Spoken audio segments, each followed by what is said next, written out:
wassalatu wassalam ala asyrafil anbiya'i wal mursalin wa ala alihi wa sahbihi ajma'in. Subhanaka la ilma lana illa ma 'allamtana innaka antal alimul hakim. Rabbi shrah li sadri wa yassir li amri wahlul 'uqdatam min lisani yafqahu qawli. Amma ba'd. Alhamdulillah ala ni'matil Islam, alhamdulillah ala ni'matil iman, wa kafa biha min ni'mah. Allahumma barik lana fi Rajab wa Sya'ban wa ballighna Ramadan wa ballighna Ramadan wa ballighna Ramadan wa a'inna 'ala siyam wal qiyam wa qiraatil Qur'an wa qanni'na bil yasiri minal manam. Alhamdulillah, segala puji bagi Allah Subhanahu wa taala yang mengistiqomahkan kita.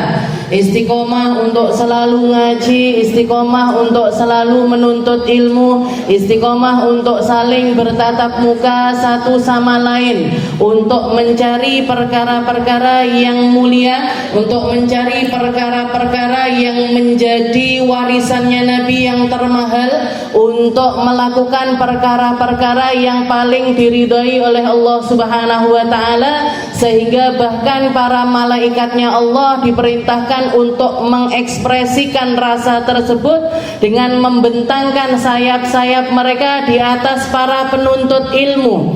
Kenapa mereka melakukan hal tersebut? Katanya Nabi Muhammad SAW, ridwan bima yatlub, karena saking ridhonya dengan apa yang mereka lakukan. Seseorang ketika ingin menutup pintu keburukan di dalam dirinya, ketika ingin menutup keburukan yang ada di wilayahnya, ketika ingin menutup keburukan di dalam negerinya, maka langkah awal yang harus dilakukan adalah yatafaqqahuna fiddin, yaitu mereka mendalami ilmu agama, mereka mempelajari ilmu agama. Karena ketika mereka belajar ilmu agama, mereka diajarkan untuk faham dengan faham yang lurus, memahami sesuatu dengan konteks yang benar, setelah itu mengeksekusinya dengan cara yang benar.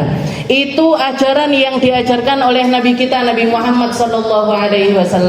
Di dalam Al-Quran Allah Subhanahu wa ta'ala juga mengatakan, alladzina qalu rabbunallah thumma istaqamu. Katanya Allah Ta'ala, mereka-mereka yang beriman hanya kepada Allah Ta'ala, setelah itu memilih hidup dengan cara yang lurus. Hidup dengan cara yang lurus. Lurus ini berarti apa? Lurus ini berarti enggak belok kanan, enggak belok kiri. Lurus jalan menuju Allah Subhanahu wa ta'ala. Apa yang terjadi bagi mereka? Tatanazzalu alaihimul malaikata alla takhafu wa la tahzanu wa abshiru bil jannati allati kuntum tu'adun. Para malaikat akan secara beriringan datang kepada mereka, menghibur mereka dengan kalimatnya la tahzanu. Jangan kalian pernah takut, jangan pernah kalian itu sedih. Wa abshiru bil jannah, ketahuilah dari setiap lurusnya jalan kamu, dari setiap apa yang kamu datangi dari perkara-perkara yang baik, Allah Ta'ala telah memberikan kabar gembira atasnya dengan janji-janji surga. Ketika kita didudukkan sama Allah Ta'ala di majelis ilmu, di situ ada simpanannya Allah Ta'ala berupa surga. Ketika kita melaksanakan sholat lurus di dalam sholat kita, maka di situ ada titipannya Allah Ta'ala berupa DP-nya surga. Ketika kita melakukan sedekah, di situ ada titipan banyak sekali kebaikan-kebaikan dari Allah Ta'ala yang akan menjadikan kita ini hilang kesumpekan di dalam diri kita, hilang rasa takut yang ada di dalam diri kita. Manusia ini kebanyakan hidup di dalam kekhawatiran, hidup di dalam ketakutan, hidup di dalam perasaan-perasaan mereka sendiri. Kenapa? Alasannya apa? Karena mereka nggak lurus memandang Allah Ta'ala. Karena mereka nggak lurus ketika menjalankan syariat agamanya. Ketika orang lurus di dalam jalan syariat, nggak akan pernah takut. Nggih, wong-wong dolan-dolan ora wedi, aku nggak dolan ritek. Orang-orang pada ke tempat sana, ke tempat sini, katanya nyari hiburan, katanya nyari. Jenengan tanya, itu yang pulang dari liburan itu banyakan ngelune apa banyakan seneng?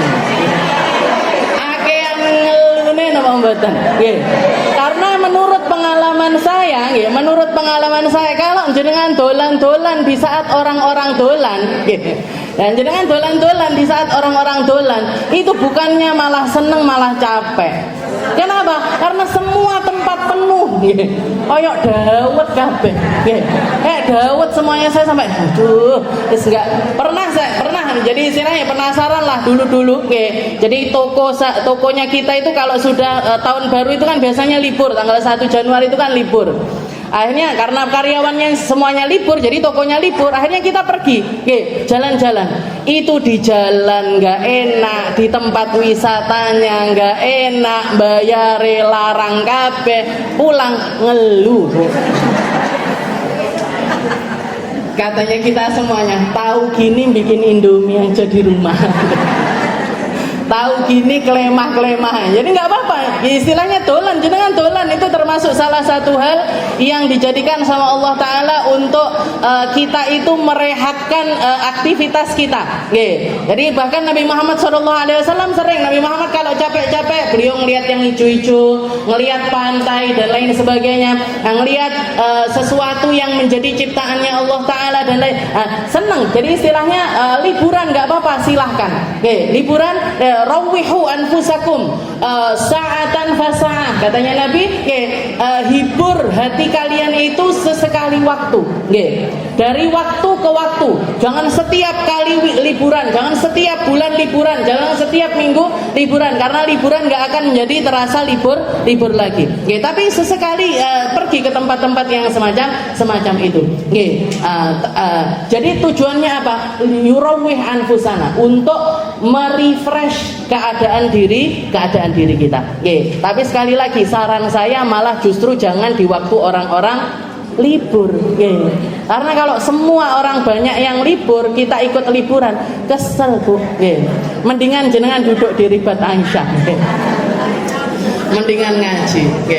Jadi kita lanjutkan kajian kita, masih di dalam Kitabus Shalah, masih di dalam bab yang membahas tentang salat. Jadi seperti yang kita tahu, ilmunya salat, perkaranya salat, dan menuntut ilmu itu harusnya nggak ada liburnya. Sebagaimana kita salat nggak ada liburnya, sebagaimana nikmatnya Allah Ta'ala nggak pernah ada liburnya untuk kita, maka seharusnya kita menuntut ilmu itu juga nggak pernah ada liburnya. Ya, semoga yang lagi liburan ini panggah nyimak, tetap nyimak lewat mana saja, lewat YouTube bisa, lewat radio Samara juga bisa. Tapi paling tidak itu biar ilmunya nggak putus-putus. Biar ilmunya nggak putus-putus, sayanya juga nggak perlu ngulang-ngulang lagi di dalam pembahasan tersebut. Kalau minggu yang lalu kita bahas tentang a'dzarus shalah atau udzur-udzurnya salat, ketika seseorang itu diperkenankan oleh Allah Ta'ala untuk memundurkan sedikit waktu salatnya dan dia tidak dikenakan dosa atas hal tersebut. Yaitu yang pertama karena sebab tidur, yang kedua karena sebab lupa, yang ketiga karena sebab jamak salat, dan yang keempat dalam keadaan terpaksa. Dengan syarat ketentuannya, karena Nabi Muhammad SAW mengatakan rufi'al qalam an thalath, pena amal setiap orang itu diangkat sama Allah Ta'ala dalam ketiga keadaan. An-naim hatta yastaiqid, dari orang tidur sampai dia bangun. Jadi ketika kita tidur, ketika kita nggak sadar, ketika kita dalam keadaan diwafatkan sementara sama Allah Ta'ala, itu tulisan amal kita itu diangkat sama Allah. Jadi kalau misalkan terjadi sesuatu yang di luar kehendak kita, maka nggak dicatat sebagai sebuah dosa. Nggak dicatat sebagai sebuah dosa. Kecuali kalau jenengan meniatkan di dalam sholat itu kebaikan-kebaikan. Maka ketika kita tidur, tetap ditulis kebaikan atas orang tersebut. Makanya Nabi Muhammad SAW mengatakan, al-faqihun naim, orang alim, al-alimun naim, orang alim yang lagi tidur itu asyad ala syaitan, lebih sulit ditaklukkan oleh setan ketimbang al-abid fi ibadati, al-jahil fi ibadati, ketimbang orang bodoh ketika mereka dalam keadaan ibadahnya. Jadi orang alim yang lagi tidur, orang yang ngerti ilmu dan dia dalam keadaan tidur itu lebih sulit ditaklukkan sama setan ketimbang orang yang bodoh padahal dia lagi melaksanakan ibadah. Kenapa? Karena orang yang nggak ngerti ilmu itu gampang sekali diombang-ambingkan dengan segala, kena berita ini pusing, jereke ngene, jereke salah, jereke haram, jereke. Kenapa? Karena nggak punya pakem di dalam keilmuannya. Gampang sekali diombang-ambingkan. Makanya pernah ada kejadian satu orang, ahli ibadah, siangnya puasa terus, malamnya ibadah malam terus. Jadi sampai dia itu punya saumaah. Saumaah itu tempat ibadah sendiri. Laki-laki. Tapi salah satu hal yang bikin orang ini bingung, dia itu sudah masuk usia dewasa, nggak mau nikah-nikah. Nggak mau nikah-nikah. Dan dia di dalam ibadahnya itu, dia punya peliharaan 1 ekor keledai betina. Punya peliharaan seekor keledai betina. Nggak ditumpai, nggak dibawa kemana-mana, cuman dibersihkan, nanti dikasih makan, dibersihkan, cuman gitu aja. Akhirnya orang-orang deketin dia. Kamu ini kenapa? Sudah dewasa kok nggak mau nikah, ibadah terus. Katanya laki-laki tersebut, saya senang ibadah. Saya setiap hari itu puasa. Sepanjang malam itu saya bangun malam. Terus kenapa kamu kok open keledai betina ini kamu kenapa mau tumpahin? Enggak, kita nggak pernah ngelihat kamu itu naik keledai tersebut. Kamu simpen aja, kasih makan sama dibersihkan. Katanya laki-laki tersebut, liuhassina bihi farji. Saya pakai dia untuk menyalurkan hasrat seksual saya. Jadi saya pakai dia karena saya nggak menikah, saya pakai dia untuk jadi kalau saya lagi syahwat saya salurkan lewat si keledai betina ini tadi. Kaget orang-orang yang, loh kamu apa nggak tahu ala tahrimil bahaim, bahwasanya mendatangi binatang itu termasuk sesuatu yang diharamkan sama Allah Ta'ala. Kaget dia. Ada banyak perkara yang diharamkan sama Allah Ta'ala untuk kamu lakukan. Istilahnya menyalurkan hasrat seksual pakai tangannya sendiri itu diharamkan. Mendatangi binatang itu diharamkan. Mendatangi istri lewat jalan yang belakang itu juga diharamkan. Ada banyak hal yang kamu nggak ngerti tentang ini semua. Nggak ngerti dia. Kenapa? Karena nggak belajar. Jadi dikirain itu keharaman itu ya, jadi dia nganggepnya ini ndak popo timbangane open wong wedok suka ngomel, suka protes, suka ini. Jadi dia pakainya nasallallahu as-salamah. Jadi ini kenapa kok orang nggak ngerti atau orang bodoh itu harus ngerti kalau dia itu bodoh. Orang nggak ngerti itu harus paham kalau dirinya itu nggak ngerti. Biar apa? Biar belajar. Ketika dia belajar, di situ dia menapaki jalan istiqomah, menapaki jalan yang lurus menuju Allah Subhanahu wa Ta'ala. Jadi orang tidur sampai bangun itu nggak ada catatan apa-apa. Setelah itu anak kecil sampai dia balik itu juga nggak ada catatan apa-apa. Jadi kalau ngomelin anak-anak kecil, jangan nemen-nemen bu. Allah Ta'ala aja maafin mereka, masa dengan nggak maafin? Allah Ta'ala aja maklum sama mereka, masa jenengan nggak maklum sama mereka? HP ini diceblok nih, dipecah nih, piringnya dipecah nih. Allah, tapi ya dididik. Bukan berarti setelah sebenarnya Gusti Allah nyepurani, sebenarnya sakarep karepe. Saomah dadi kapal pecah, enggak gitu juga. Karena di situ keperbedaannya manusia dengan hewan ini kan ada akal yang bertumbuh di mereka. Nah itu yang kita didikkan sesuai dengan apa yang diajarkan sama Nabi Muhammad SAW. Dan yang ketiga, al-majnun hatta yafik. Orang gila sampai mereka itu sadar dari gilanya. Maka dua perkara ini termasuk udurnya sholat yang paling utama, yaitu tidur. Jadi orang kelupaan sholat karena tidur dengan syarat-syaratnya. Sama yang kedua adalah lupa. Orang lupa. Jadi orang tidur ini kapan? Orang tidur seperti yang disyaratkan kemarin, menjadi udurnya sholat ketika dia tidur sebelum waktu sholat. Karena kalau dia tidurnya setelah waktu sholat, nggak sholat dhisik tapi turu dhisik, berarti di situ ada unsur kesengajaan. Unsur kesengajaan ini yang bikin dia berdosa. Jadi tidur di sebelum masuk waktu sholat atau setelah masuknya sholat, setelah masuknya waktu sholat, dengan syarat dia adalah orang yang terbiasa bangun sebelum keluarnya waktu sholat atau berpesan kepada seseorang untuk membangunkannya sebelum keluar waktu sholat. Jadi sholat duhur jam 1 siang, jam 1 siang sudah jam 1 siang ngantuk, nggak tertahankan. Jenengan mau pengen geledak sebentar, pengen tiduran sebentar, bilang sama anaknya, nak nanti 15 menit mamah bangunono. Ini ngantuk banget, nanti sholat juga bakalan salah-salah. Fatihah keliru, gitu itu kan. Baca al-kafirun molak-malik daripada kayak gitu, tak tidur dulu. Maka boleh, boleh. Jadi tidur dulu tapi pesen sama orang. Dan yang kedua, lupa. Lupa ini tadi seperti yang kita bahas minggu lalu, yaitu lupa bukan karena sesuatu yang makruh ataupun sesuatu yang haram. Bukan sesuatu yang makruh, bukan juga sesuatu yang haram. Tapi sesuatu yang mubah, boleh, atau sesuatu yang sunnah apalagi wajib. Orang terbawa suasana di dalam sholatnya, sholat duhur sampai saking panjangnya sholatnya sampai masuk waktu, enggak gitu, jadi sampai masuk waktu maghrib misalkan, dari duhur sampai maghrib sholatnya, akhirnya asarnya terskip, asarnya terlewat, gimana ini? Enggak dosa. Kalau ada orang yang terjadi haliyah yang semacam itu enggak ada dosa di dalamnya. Tapi kalau sebabnya lupa karena sesuatu yang makruh atau sesuatu yang haram, maka di situ dia berdosa. Setelah itu yang ketiga al-jama', jamak di dalam sholat, double nih sholat, itu pun juga dengan syarat-syaratnya.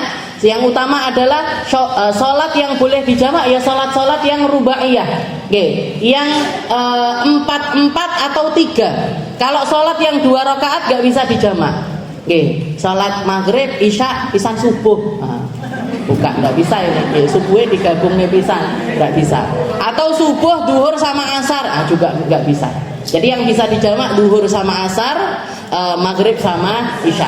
Kalau di awal waktu namanya takdim, kalau di akhir waktu namanya takhir. Dan yang terakhir adalah ikrah atau terpaksa di dalam pengunduran sholat tersebut. Sekarang kita masuk al-awqatul lati tahrumu fiha shalah. Sekarang kita masuk ke dalam bab yang membahas tentang waktu-waktu sholat min haitsu tahrimu, dari segi keharamannya untuk dilakukan. Jadi Nabi Muhammad SAW di dalam salah satu hadisnya, Nabi mengatakan asyamsu tatlu'u wa maha qarnu syaitan. Katanya Nabi, matahari itu ketika dia terbit, maka setan itu membersamai terbitnya matahari tersebut, faidza tafa'at faraqaha. Jadi begitu matahari ini terbit, setan itu deketin dia, deketin si matahari ini tadi. Makanya dikatakan orang-orang yang menyembah matahari itu mereka ibadahnya di 2 waktu, yaitu ketika matahari itu terbit sama ketika matahari itu terbenam. Jadi ketika matahari terbit sama ketika matahari terbenam, mereka mendekati, setan itu mendekati matahari agar orang-orang yang sujud di waktu tersebut sekalian sujud sama setan. Jadi nak katanya asyamsu tatlu wa ma'aha qarnu syaitan. Jadi ketika matahari terbit itu sumune setan, napa sumune iku? Tanduknya setan itu mendekati matahari. Fa idzar tafa'at, kalau nanti sudah mataharinya terbit sekedar sepenggalah, sepenggalah itu sekitar 15 sampai 16 menit dari terbitnya dia.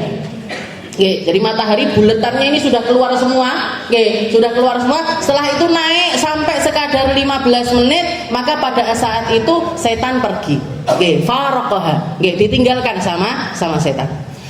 Nanti ketika matahari terbit, ketika dia nyampe di tengah-tengah, fa idza stawat, ketika sudah sampai tengah-tengah hari, di mana di saat itu biasanya pergerakan matahari itu enggak terlalu kelihatan. Tandanya kalau kita lagi di bawah ini, udah pasti kita di bawah, jadi mataharinya di atas, kita di bawahnya matahari, itu biasanya kita ngelihat ke bayang-bayang kita sendiri, nggak ada bayangan, atau ada bayangan tapi sedikit sekali. Nah, itu namanya waktu istiwa, ketika matahari ada di tengah-tengah. Katanya Nabi, ketika matahari ada di tengah-tengah, setan mendekat lagi, mendekat lagi. Biar apa? Biar orang yang sujud di waktu itu sujud sekalian sama setan. Fa idza zalat, kalau dia tergelincir ke arah barat, baru dia pergi lagi. Begitu juga ketika terbenam, ketika matahari itu mau tenggelam, setan deketin matahari lagi. Nanti kalau sudah benar-benar tenggelam, baru dia itu pergi.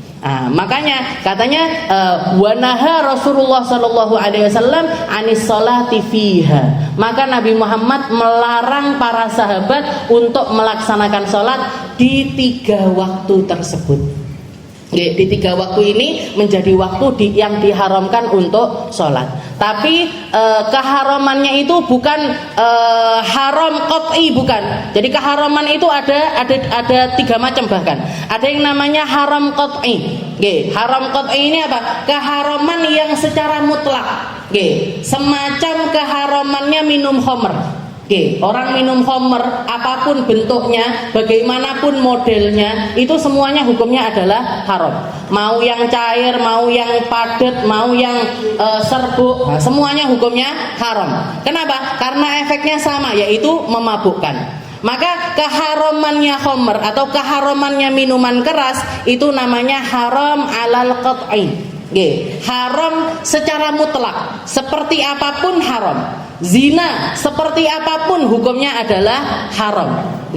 Jadi keharaman yang nggak ada toleransi sama sekali di dalamnya. Keharaman sholat di waktu-waktu ini bukan keharaman qat'i, tapi alal karoha, karohatut tahrim. Jadi ada unsur makruhnya. Bukan secara mutlak haram, tapi ada unsur makruhnya. Kenapa? Karena enggak semua sholat diharamkan di waktu tersebut.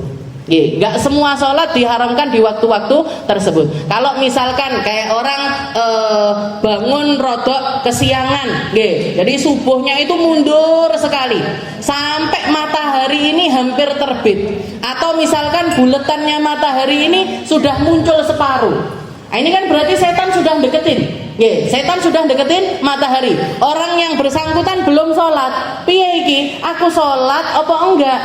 Saya sholat subuh sekarang apa nanti nunggu mataharinya terbit sekalian? Jangan. Langsung sholat waktu itu juga. Karena katanya Nabi, man adraka raka'atan qabla tulu'il fajar, barang siapa qabla tulu'is syams, barang siapa yang sholat subuh walaupun cuma dapat 1 rakaat sebelum matahari itu terbit secara keseluruhan, faqad adrakal fajar, berarti dia sudah melaksanakan sholat subuh.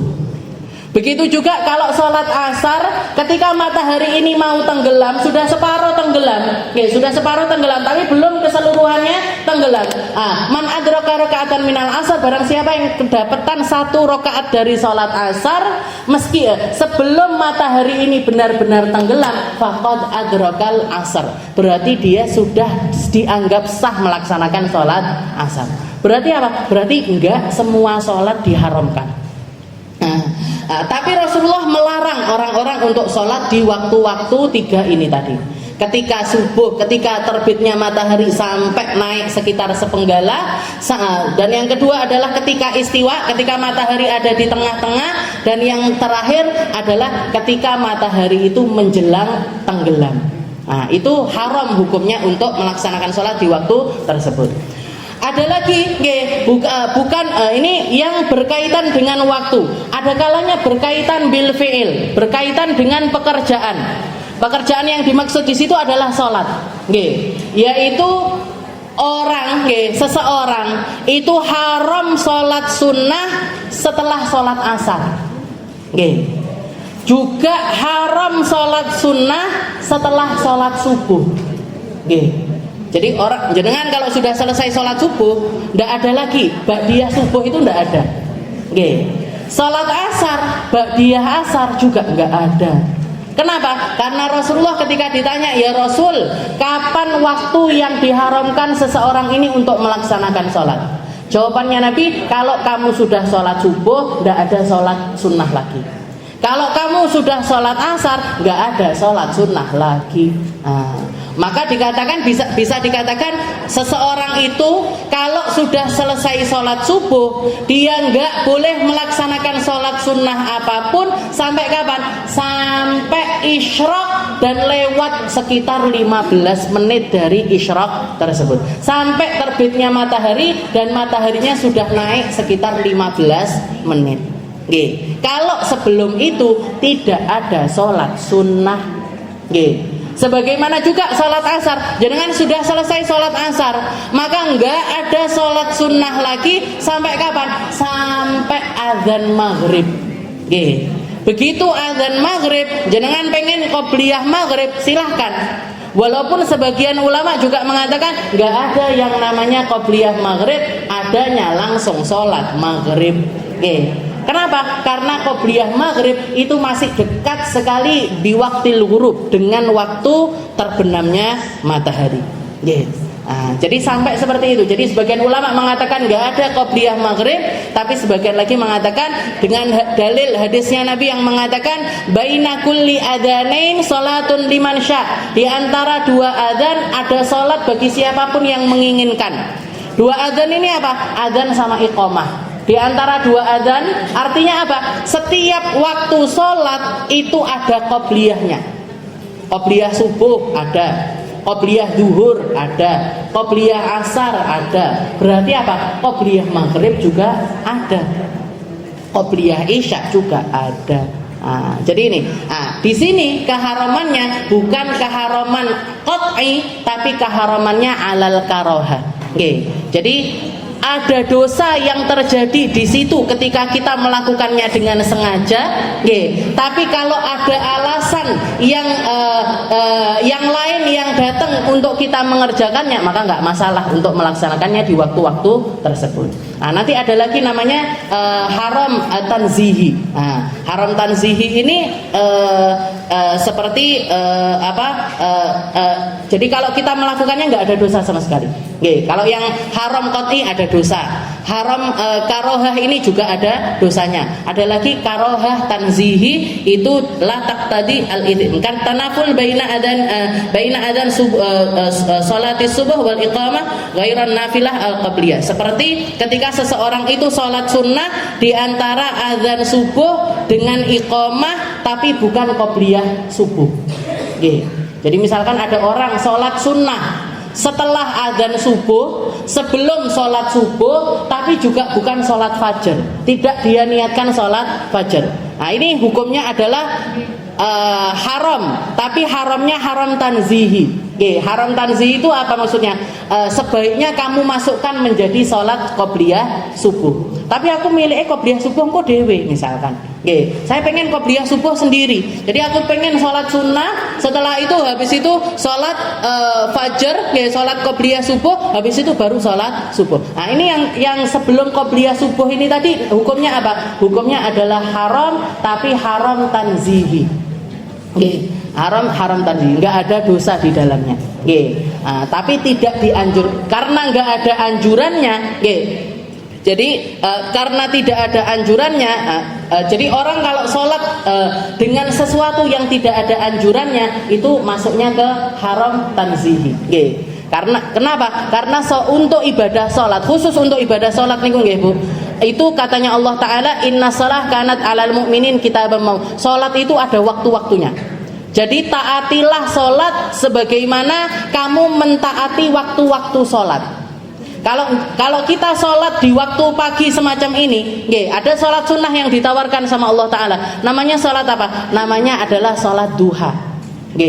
Boleh nggak saya sholat duha ba'da duhur? Boleh apa enggak? Boleh, boleh. Tapi Tapi berarti kita sholat duhanya bukan di waktu duha. Saya pengen sholat tahajudan, tapi ndak iso tangi tahajud, isone tangi awan, saya tak sholat tahajud di waktu siang. Gimana ini? Ya namanya bukan tahajud, Bu. Walaupun tetap boleh, kenapa? Karena nggak ada larangannya juga, karena jadi sesuatu yang tidak dilakukan di waktunya itu kalau nggak ada larangannya tetap boleh untuk dilakukan. Tetap boleh untuk dilakukan walaupun namanya menempatkan sesuatu bukan di tempatnya. Nah, jadi kayak misalkan jenengan tutupe piring, jenengan tutup nenggone gelas, tutupnya selimut, jenengan pakai jadi jilbab. Ini namanya selimut buat tidur, tapi buat jilbaban, saya seneng saya jilbaban pakai selimut. Ya sak karepmu, Bu. Terserah aja, nggak ada larangan di situ, juga nggak ada dosa di situ, tapi itu namanya menempatkan sesuatu bukan di tempat. Nah, begitu juga dengan sholat, begitu juga dengan sholat. Jadi dikatakan di sini wa ba'duhum yu'abbir bil awqatil lati tukrahu fiha. Makanya dikatakan kalau di mazhabnya Imam Syafi'i ini bab ini dijuduli dengan kalimat al awqat, waktu-waktu yang diharamkan di dalamnya sholat. Waktu-waktu yang haram sholat di dalamnya. Tapi sebagian ulama mengatakan bukan, wa ba'duhum yu'abbir bil awqatil lati tukrahu fiha shalah. Enggak, bukan haram hukumnya, tapi makruh. Makruh yang menuju ke haram. Makruh yang menuju kepada sebuah keharaman. Ai tukrahu karahatat tahrim. Al awqatul lati tahrimu fiha shalah khamsah. Thalathatun muta'alliqah biz zaman wa thnani muta'alliqan bil fi'il. Nah, seperti yang kita tahu tadi, ini keharaman ini berkaitan dengan dua hal. Yang satu dengan waktunya sholat, yang satu lagi dengan fi'lus sholat, dengan melakukan sholat. Yang dilakukan karena waktu, di tiga waktu ini tadi, dari mulai terbitnya matahari, dari mulai terbitnya matahari sampai naik sepenggalah. Makanya masalah sholat isyraq, jenengan kalau terbiasa melaksanakan sholat isyraq, dalilnya Nabi itu jelas, man shallas subuh fil jamaah, barang siapa yang sholat subuh berjamaah kemudian tidak meninggalkan tempat sholatnya, yatadzakarunallah, dia memilih untuk duduk berzikir mengingat Allah Ta'ala, hatta al-isyraq, hatta tatlu'us syams, sampai matahari itu terbit. Setelah itu dia sholat, maka pahala dari sholat isyraqnya ini tadi kahajjatin wa umratin taman. Kayak orang yang ibadah haji, ibadah umroh sempurna. Maka dari lafadz hadis ini kan dikatakan, oh berarti dia habis matahari terbit langsung sholat. Jadi hatta tatlu sampai matahari terbit, setelah itu dia sholat. Berarti kan nggak ada nunggu waktu sampai sepenggalah, nggak nunggu sampai 15 menit dari terbitnya matahari. Gimana ini? Maka dikatakan, katanya para ulama, kalau dia melakukan rentetan seperti yang diajarkan sama Nabi ini, nggak terskip sama sekali, nggak ada yang hilang sama sekali. Sholat subuhnya di jamaah, setelah itu dia duduk, nggak ngobrol sama orang, nggak pergi dari tempatnya, nggak lalai dengan sesuatu apapun. Nah, maka ketika matahari terbit, begitu isyraq, maka dia boleh langsung sholat. Nah, maka di saat itu waktu isyraqnya dia adalah berbarengan dengan terbitnya matahari. Dan dia orang ini mendapatkan pahala yang seperti tadi yang dikatakan sama Nabi Muhammad, seperti orang haji umroh sempurna. Tapi kalau syarat-syarat ini tadi ada yang hilang, subuhe kadung nggak jamaahan, atau setelah sholat subuhnya jamaahan, tapi selesai sholat subuh kebelet pipis ke kamar mandi. Nah, maka gimana ini? Boleh nggak dia begitu matahari terbit langsung sholat isyraq? Nggak bisa. Jadi harus nunggu mataharinya terbit, habis itu nunggu lagi sekitar 15 menit dari waktu tersebut. Nah, jadi waktu isyraqnya dia atau sholat isyraqnya dia masuknya bareng sama masuknya waktu duha. Nggih. Duha itu kapan kita melaksanakan sholat duha? Sholat duha itu dilakukan ketika matahari itu terbit dan naik sekitar sepenggala atau 15 menit dari terbitnya matahari. Nah, cuman nanti keluarnya waktu yang beda. Nah, sholat isyraq itu bisa dilakukan mulai dari terbitnya matahari sampai kapan? Sampai 1 jam dari terbitnya matahari. Jadi misalkan matahari itu terbit 5:30, maka 6:30 sudah selesai dari waktunya isyraq. Nah, tapi kalau sholat duha, misalkan terbitnya matahari itu 5:30, 5:30 lebih 1/4, setelah itu kapan keluarnya waktu? Sampai menjelang sholat duhur. Nah, jadi sampai misalkan duhurnya kayak sekarang ini 11:30, berarti jam 11 itu sudah habis waktu duha. Jam 11 lebih sudah haram hukumnya untuk melaksanakannya karena sudah mendekati waktu istiwa.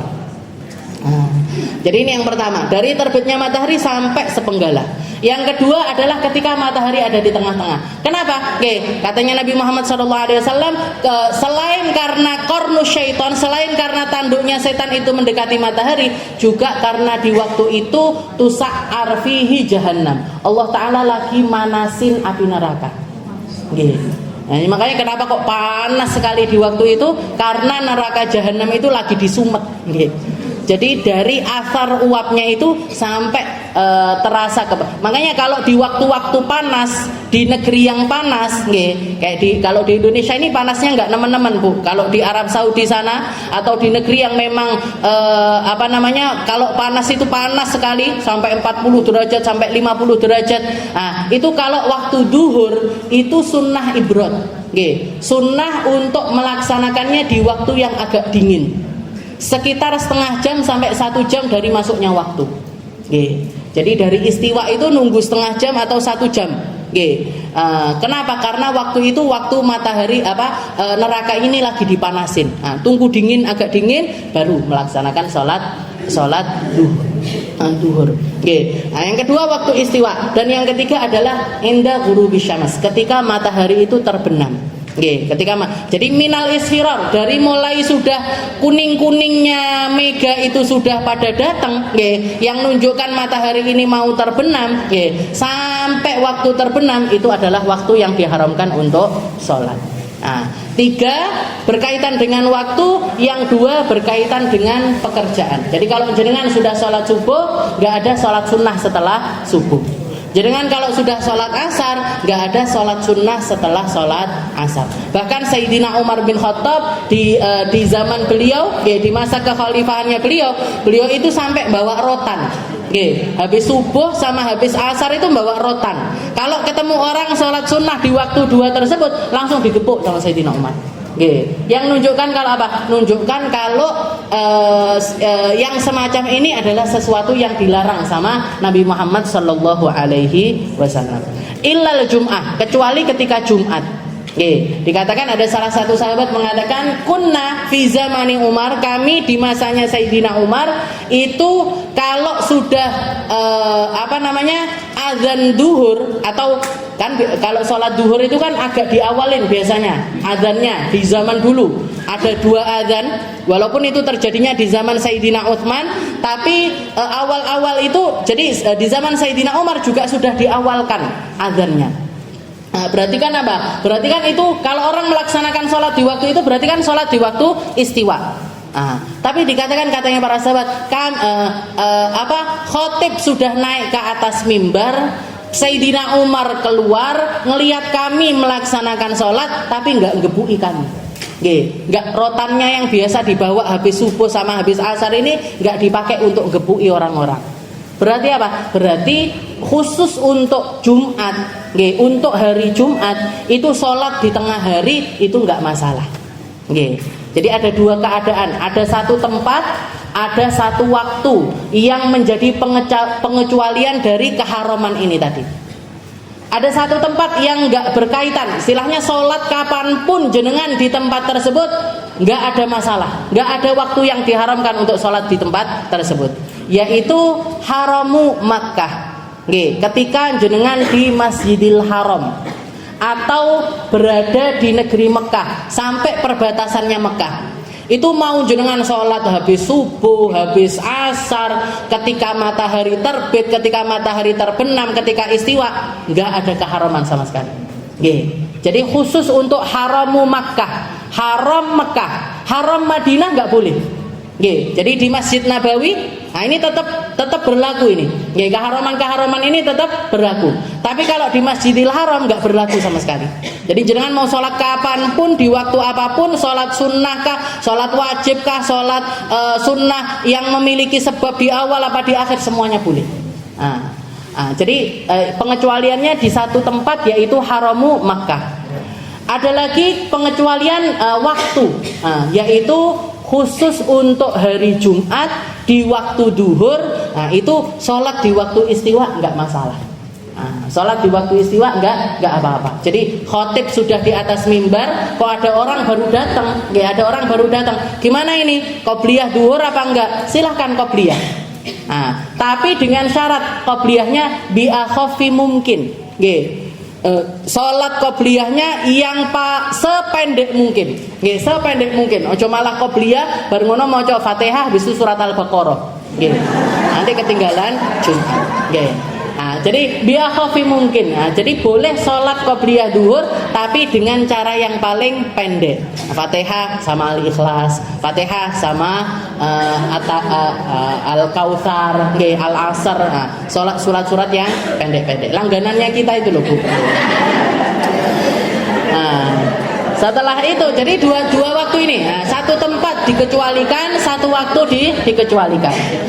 Setelah itu juga dikatakan ini keharaman, itu tidak semua sholat, tidak semua sholat haram dilakukan di waktu ini, tapi hanya 2 jenis sholat sunnah.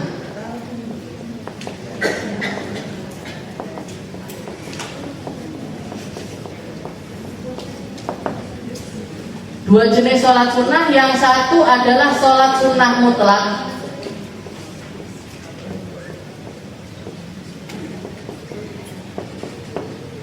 Yang kedua adalah sholat sunnah yang memiliki sebab di akhir. Jadi nggak semua sholat sunnah itu haram dilakukan di 5 waktu ini, tapi yang haram cuma 2 jenis sholat ini. Yang satu adalah sholat sunnah mutlak. Apa itu sholat sunnah mutlak? Sholat sunnah yang nggak ada kaitan waktu dengan apapun. Termasuk diantaranya sholat yang kita kenal sholat sunnah mutlak itu adalah sholat tasbih. Jangan tahu sholat tasbih. Sholat tasbih itu di beberapa tempat biasanya dilakukan di waktu Ramadan, malam Jumat. Kalau di kampung saya itu setiap malam Jumat Ramadan itu antara sholat taraweh dengan sholat witir itu dilaksanakan sholat tasbih.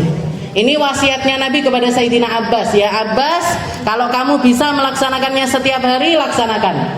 Kalau nggak bisa seminggu sekali, kalau nggak bisa sebulan sekali, kalau nggak bisa setahun sekali, kalau nggak bisa seumur hidup sekali. Jadi paling tidak kita sholat tasbih itu jenengan jajal, Bu, walaupun seumur hidup sekali. Yaitu sholat 2 rakaat. Di dalam 2 rakaat ini membaca 150 kali tasbih. Jadi di setiap 1 rakaat ada 75 tasbih. Ada beberapa cara, tapi yang paling masyhur biasanya takbiratul ihram, baca iftitah, habis itu tasbih 15 kali. Habis itu Fatihah, habis itu surat, habis itu tasbih lagi 10 kali. Habis itu rukuk tasbih 10 kali. I'tidal tasbih 10 kali. Sujud tasbih 10 kali. Duduk di antara 2 sujud tasbih 10 kali. Sujud lagi tasbih 10 kali. Habis itu naik lagi, baca 15 kali lagi. Terus Fatihah, surat 10 kali lagi. Terus seperti itu. Nanti terakhir tasbih terakhir itu di sujud kedua di rakaat yang kedua. Tahiyat akhirnya baca tahiyat seperti biasa. Itu caranya sholat tasbih. Nah, sholat tasbih ini nggak punya waktu tertentu. Jenengan mau melakukan siang boleh, pagi boleh, sore boleh, malam boleh. Karena instruksinya Nabi cuma itu, sholatlah kalau bisa setiap hari, nggak bisa seminggu sekali, nggak bisa sebulan sekali, nggak bisa setahun sekali, nggak bisa seumur hidup sekali. Dijajal, paling nggak itu kita punya bukti untuk melaksanakan sholat. Nah itu termasuk sholat sunnah mutlak. Sholat sunnah mutlak ini sholat sunnah yang paling rendah. Jadi ketika jenengan niat sholat sunnah mutlak, itu dirubah boleh, dibatalkan boleh. Jadi sak karepe kita. Jenengan nggak lagi ngapa-ngapain ini, misalkan nganggur-nganggur, duhaan wis, ngaji wis, zikiran wis kok melek sholat ya. Tapi sudah habis ini kuota sholat duhanya udah habis misalkan. Meskipun kayaknya kalau kita nggak ente-ente ini kuotanya sholat duha. Jadi saya sudah sholat duha misalkan 8 rakaat apa 12 rakaat sudah. Pengen sholat aja tapi yang nggak terikat dengan sesuatu. Jenengan takbiratul takbir. Usolli sunnatan mutlaqah 4 rakaat. Saya niat sholat sunnah mutlak 4 rakaat misalkan. Allahu Akbar. Tengah-tengah sholat, wes seluruh wae lah. Niatnya 4, berarti kan perjanjiannya sama Allah Ta'ala, Gusti sholat 4 rakaat Gusti. Tiba-tiba tengah-tengah meleng. Enggak wes Gusti loro wae. 2 rakaat salam, boleh apa enggak? Boleh.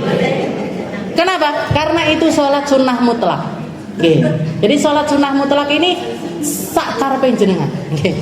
Jadi mau jenengan modifikasi seperti apapun, yang penting kalau urutan rukun-rukunnya ini tetap nggak boleh dihilangkan, tapi kalau misalkan kita dari 4 jadi 2 aja, atau bahkan dari 4 si jae Gusti, 1 rakaat salam gimana? Boleh, ini namanya sholat sunnah mutlak.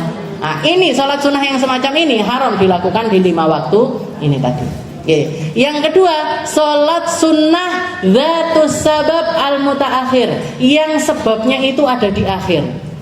Kalau sholat sunnah yang sebabnya ada di awal, itu nggak apa-apa dilakukan di 5 waktu ini. Tapi kalau sebabnya ada di akhir, itu yang diharamkan. Semacam apa? Semacam sholat sunnah ihram, sholat sunnah istikharah, sholat sunnah safar, sholat sunnah mau berangkat perang, sholat sunat hajat. Pokoknya sholat sunnah yang sebabnya itu ada di akhir. Jadi sholat dulu baru sebabnya. Jenengan minta sesuatu, ya Allah saya punya hajat. Apa hajatnya? Ya Allah saya pengen utang saya itu lunas di bulan ini misalkan. Itu kan sholat hajat dulu. Sholat hajat baru pelunasan hutang itu terjadi setelah sholat. Sholat istikharah juga gitu. Ya Allah saya minta petunjuk. Enaknya anak saya ini tak jodohkan sama si A, apa si B, apa si C, apa si D, ya Allah. Jangan minta petunjuk sama Allah Ta'ala. Kan sholat istikharah dulu baru petunjuknya muncul. Ini berarti apa? Berarti sebabnya di akhir, sholatnya dulu yang di awal. Maka sholat sunnah yang semacam ini, sholat sunnah safar. Jangan mau berangkat haji, mau berangkat umroh, berangkat keluar dari rumah, sebelum keluar rumah itu sholat sunnah safar. Kan sholat dulu baru safar. Sholat dulu baru berangkat pergi. Berarti apa? Ini masuk kategori sholat sunnah yang sebabnya itu ada di akhir. Maka nggak boleh dilakukan di 5 waktu ini tadi. Tapi kalau sholat sunnah yang sebabnya itu ada di awal, sebabnya itu ada di awal, au muqarin atau bareng antara sholatnya dengan kejadiannya itu bareng, maka nggak masalah dilakukan di 5 waktu ini tadi. Semacam apa? Semacam tahiyatul masjid. Jenengan kan masuk masjid dulu, karena kita masuk masjid ada sholat sunnah di situ. Maka gimana hukumnya tahiyatul masjid kalau di waktu-waktu 5 ini tadi? Boleh. Boleh. Jadi misalkan jenengan mau sholat duhur, sebelum duhur sudah berangkat. Adzan kurang 5 menit jenengan sudah di masjid. Masuk masjid. Loh, jadake ustazah iki waktu istiwa ini. Boleh enggak saya tahiyatul masjid? Boleh. Kenapa? Karena sebabnya di awal. Karena ini termasuk sholat sunnah yang sebabnya itu di awal bukan di akhir. Sholat tahiyatul masjid, sholat sunnah wudhu, sholat sunnah wudhu. Jadi kejadiannya dulu terjadi, baru setelah itu terjadi sholat. Atau yang bareng kayak apa? Khusuf wal khusuf, sholat sunnah gerhana. Sholat sunnah gerhana ini masuk waktunya kapan? Masuk waktunya ketika gerhana itu terjadi. Selesainya kapan? Selesainya sampai gerhana itu habis. Jadi gerhana itu kan matahari ditutupi bulan atau bulan ditutupi matahari. Ketika gerhana matahari, ketika bulatannya bulan ini sudah mulai masuk ke bulatannya matahari, di situ jenengan sudah boleh sholat sunnah gerhana. Kapan selesainya? Selesainya ketika bulatan bulan ini tadi keluar dari bulatan matahari secara keseluruhan. Kalau masih seperempat, masih setengah, masih sepertiga, masih tetap boleh dilakukan. Ini sholat sunnah yang kesunahannya itu bareng sama sebabnya.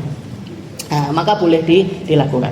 Jadi yang nggak boleh cuman ini tadi, sholat sunnah mutlak sama sholat sunnah yang sebabnya itu ada di akhir.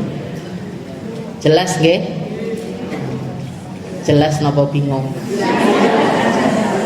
Alhamdulillah. Buatan insyaallah. Keluar dari pintu keluar juga ilmunya. Jangan nggih, Bu.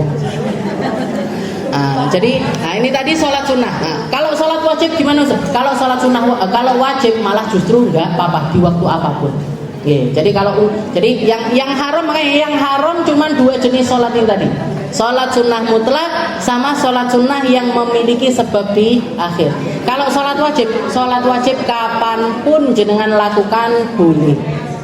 Kapanpun dilakukan itu boleh.